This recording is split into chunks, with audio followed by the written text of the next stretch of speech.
Los escritores, a veces por caminos insospechados, saben unos de otros, se leen, se admiran, se critican, sin importar que medien entre ellos grandes distancias geográficas o barreras de índole político.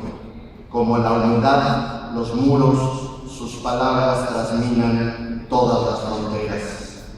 Basta recordar, a manera de ejemplo, que en 1919, cuando murió Amado Nervo en Montevideo, barcos de Brasil, Uruguay, Venezuela, Cuba y de la Argentina se turnaron para llevar el cadáver del gran poeta modernista hasta el puerto de Veracruz.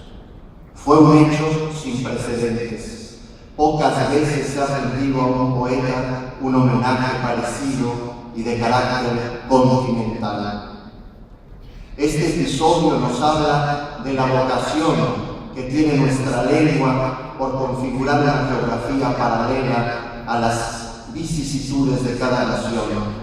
Quizás nos señala que más allá de nuestros acentos y nuestras particularidades, los latinoamericanos compartimos una cierta sensibilidad, un amor a nuestra lengua franca que nos permite honrar entre todos a Nervo, sentir que todos somos hijos de un tal Pedro Páramo, reivindicar igualmente desde nuestras diversas latitudes la refundación de la palabra poética por el nicaragüense Rubén Darío y considerar de todos y de cada uno la afirmación poética de Martín Fierro, que en una tierra donde todos cantan, se viene este mundo a cantar.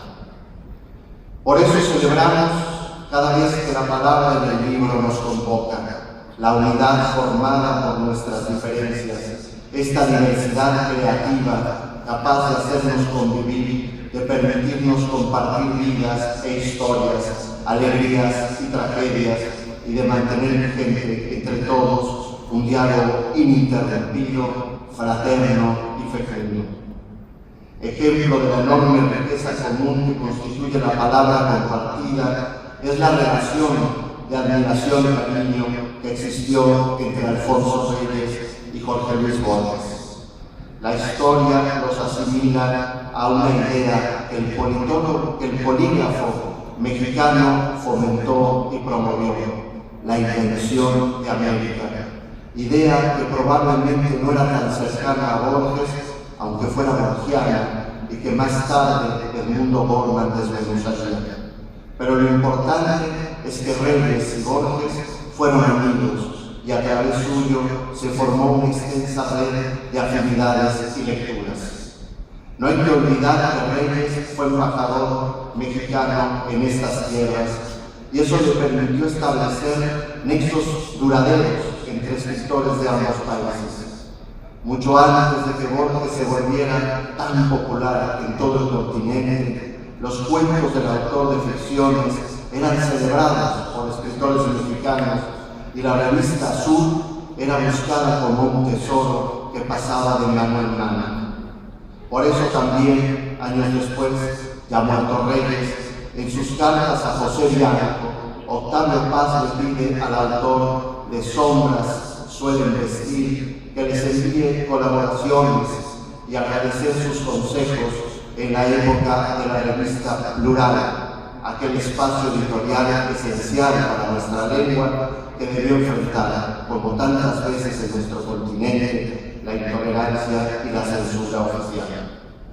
Aquellas admiraciones y amistades tienen en su carácter personal una importancia de dimensiones colectivas.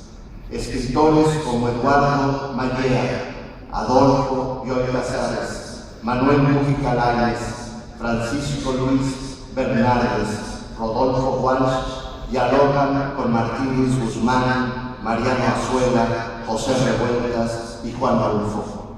Todos ellos, a veces en un silencio semisecreto y en otras ocasiones en bulliciosa algarabía. Igualmente, hace años, Juan Villoro nos hablaba de un narrador argentino, Ricardo Piglia. Hoy ambos Biblia y Villoro son voces que dialogan constantemente en las páginas de la literatura escrita en español. Por su parte, Gerardo Denis y Fabio Moranto, por ejemplo, se vuelven portavoces de la poesía mexicana en estos rumbos, y Jorge Fontebrider bien podría recibir ya la nacionalidad de mi país. La labor de Arnaldo Orfila al frente del Fondo de Cultura Económica, así como con la creación del siglo XXI, editorial que dirigiría hasta su muerte, estableció una historia del libro paralela entre ambas naciones. Ya existía una relación importante entre nuestras industrias editoriales y hoy se desarrollan nuevas e inéditas relaciones, pues sabemos que su destino es a la vez convergente y paralelo, unido indisolublemente al compartir un mercado similar y una misma vocación. Hoy, en México, algunos escritores argentinos son materia frecuente de discusión y reflexión. Los poemas de Juan L. Ortiz, de Roberto Juarros, Héctor Biel Temperley, de Francisco Urondo, o las narraciones de Juan José Saer y Antonio Di Benedetto circulan profusamente entre nosotros. César Aira se edita en nuestro país y los transplatinos y neobarrocos son leídos con intensidad militante o animadversión activa, pero jamás con indiferencia. ¿Cómo olvidar los magníficos ensayos y clases de Noé Vitti? Se extraña también a Tuluna Mercado, a Menpo Giardinelli, a Jorge Bocanera, entre muchos otros. Yo, en lo particular, evoco el departamento de Miscuac de Noé y Tuluna, Oliverio y Magdalena, donde pasé una parte considerable de mi adolescencia.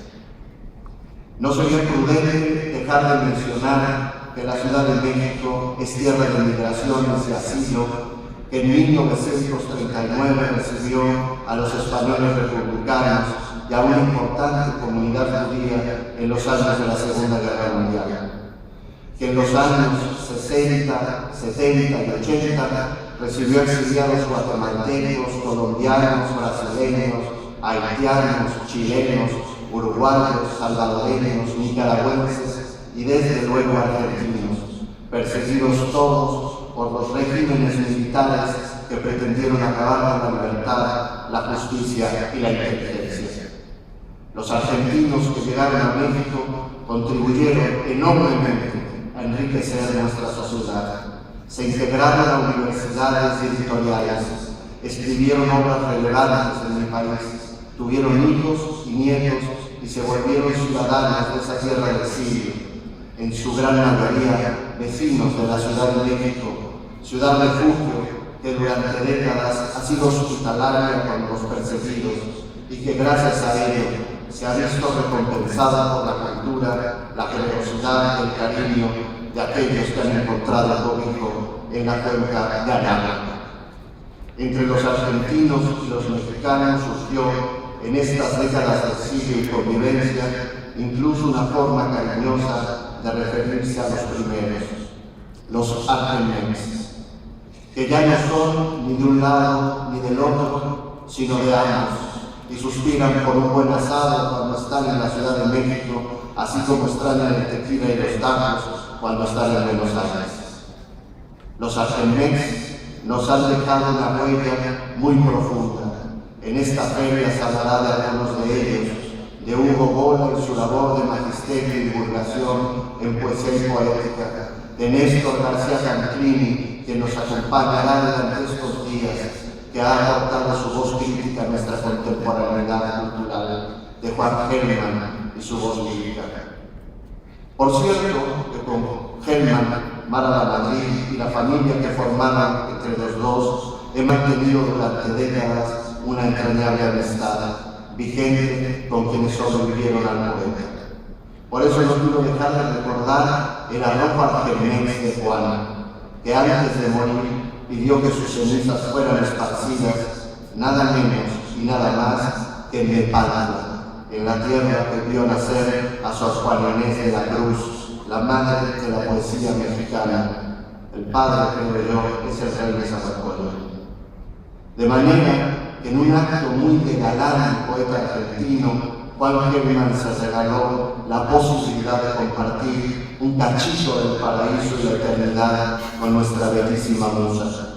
Por eso, cuando hablamos de Argemex, es común que terminemos hablando de amor.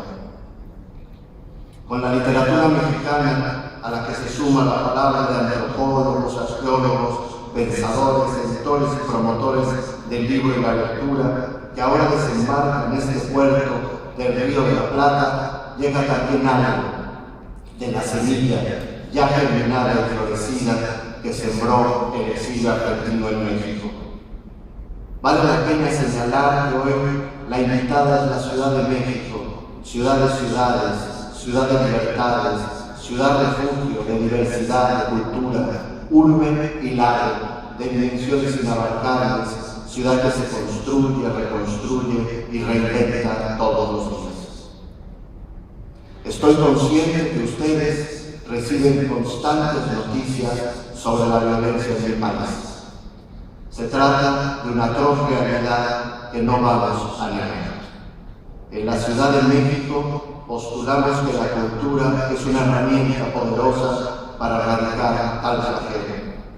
La cultura es creadora de bienestar y progreso, constructora de ciudadanía, finca los cimientos sobre los que descansa la convivencia armónica de la sociedad. Tenemos la palabra que es a la vez crítica, denuncia, reflexión y alternativa, que puede ser manifestación de la indignación, pero es también consuelo para las víctimas.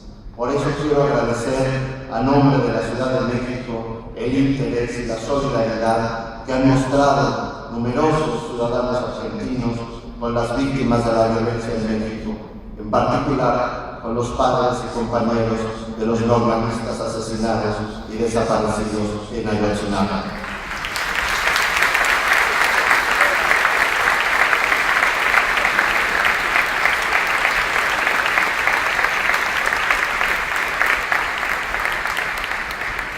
Las palabras violencia, indignación, sangre de América Latina nos evocan irremediablemente a un gran ausente de esta feria, el escritor uruguayo Eduardo Galeano.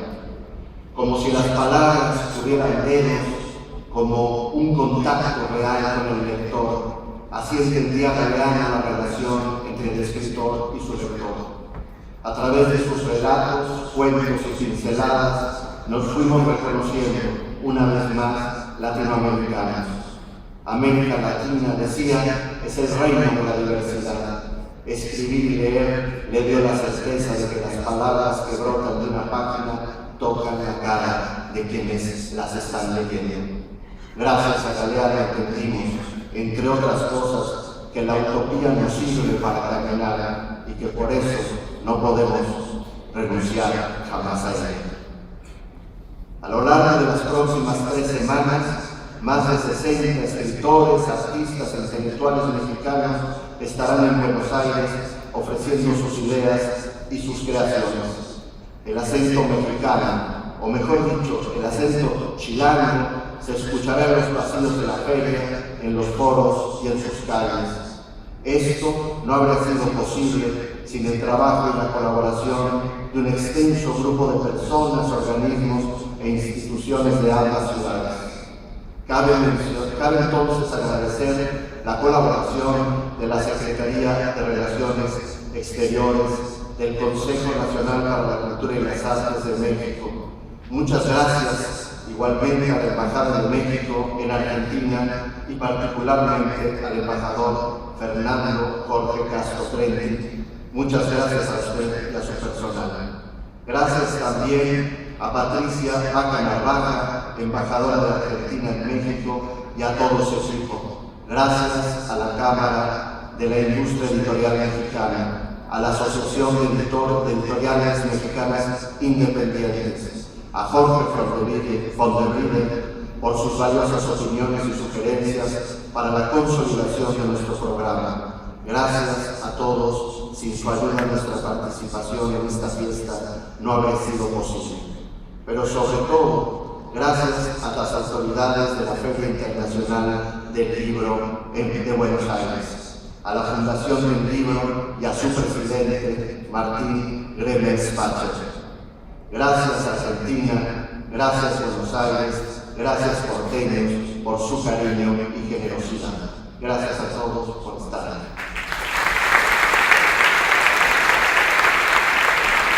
De la Ciudad de México, el Distrito Federal, ciudad invitada de esta 41ª Feria Internacional del Libro de Buenos Aires.